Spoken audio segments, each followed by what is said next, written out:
बसस्टँडच्या आवारासह बाहेरच्या बाजूला मोठ्या प्रमाणात कचऱ्यासह घाणीचं साम्राज्य निर्माण झालं असून यामुळे प्रवास करणाऱ्या प्रवाशांसह रिक्षाचालक व स्थानिक नागरिकांच्या आरोग्याचा प्रश्न निर्माण झाला आहे। या घाणीची मनपाने तात्काळ साफसफाई करावी अशी मागणी नागरिकांनी केली आहे।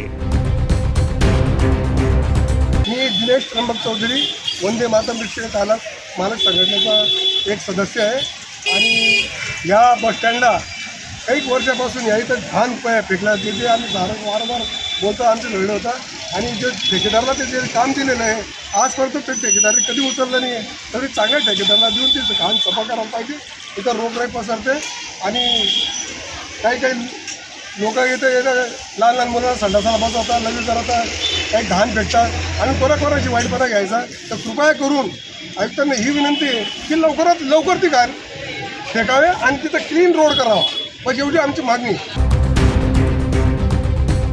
शहरातल्या मध्यवर्ती बस स्थानकात दररोज महाराष्ट्रातल्या विविध शहरात जाण्यासाठी प्रवाशांची लगबग सुरू असते।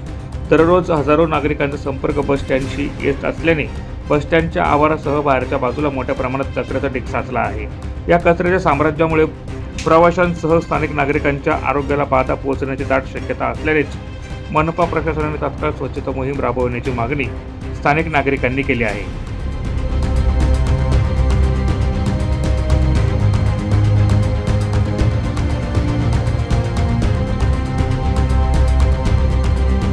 प्रतिनिधी सुनील निकम, माझा महाराष्ट्र न्यूज, धुळे।